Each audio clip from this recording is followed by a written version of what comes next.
Hello, and welcome to the Gathering Greenwood Quick Guide video tutorial for Boolean tips and tricks, how to utilize Boolean operators and wildcards for a variety of sites.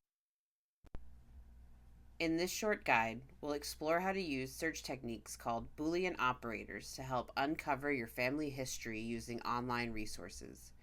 We'll walk through examples that can help you combine family names with locations, account for name variations, exclude irrelevant results, match exact phrases, and use wildcards to uncover harder to find records across platforms like Google, Ancestry.com, and OK2Explore. Boolean operators are words or symbols that shape your search results. Use capital AND to combine ideas such as names and locations. Use capital OR to include alternatives like full names or initials, and use the minus sign or capital NOT to exclude terms that don't apply to your search. Quotation marks are used to search for exact phrases. Asterisks are a wildcard for whole words or missing words. The range operator, or two dots, create numerical ranges such as a specific period of time, and the site prefix is used to limit searches to a single domain. We will go over all of these operators and commands more in depth throughout this presentation. If you're looking for a specific family in a specific place, use capital AND to bring them together. For example, search for Greenwood District and Johnson family to find pages linking the Johnson family to the Greenwood neighborhood. You can also combine other details like years or record types to narrow down your search further. An example of this is by searching Taylor family and Tulsa and birth records. This helps you to locate birth records specific to the Taylor family in Tulsa. People are often listed differently across multiple records. Using capital OR helps find multiple forms of the same name, like a full name versus a first initial.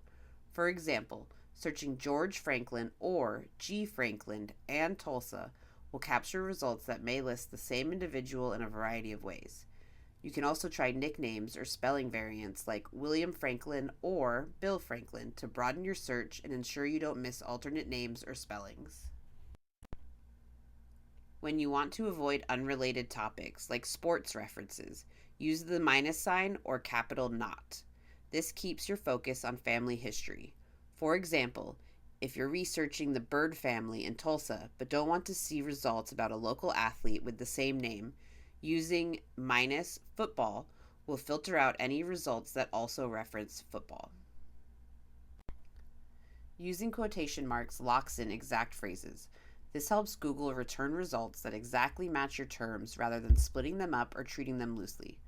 For example, try searching Census Enumeration District in quotations and Tulsa County in quotations and 1920 to locate more targeted records or references about that census year and that location. You can also add terms like agriculture or state to narrow results to specific types of census documents. Google supports the asterisk wildcard, but it's used differently than on genealogy sites. It can replace an entire word in a phrase. For example, Amanda asterisk Jefferson and Tulsa and family. This will return results like Amanda M. Jefferson, Tulsa, family tree, or Amanda Mary Jefferson, Tulsa, family tree. This is useful when a middle name or initial varies across documents. However, it cannot be used for wildcard letters within a single word, so searching Jeffers asterisk will not match Jefferson.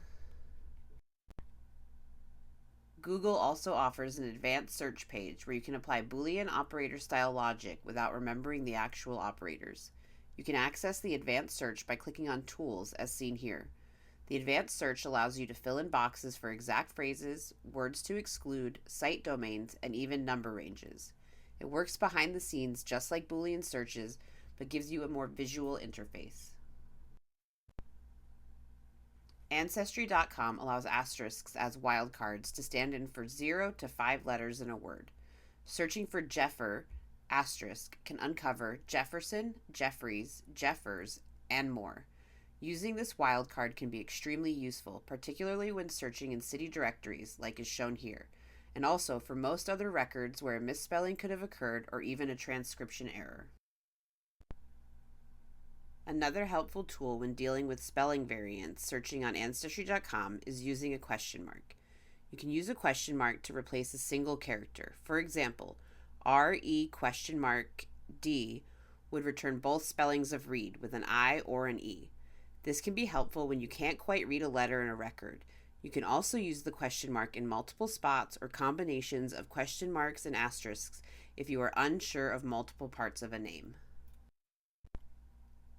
Ancestry.com offers several ways to refine your search.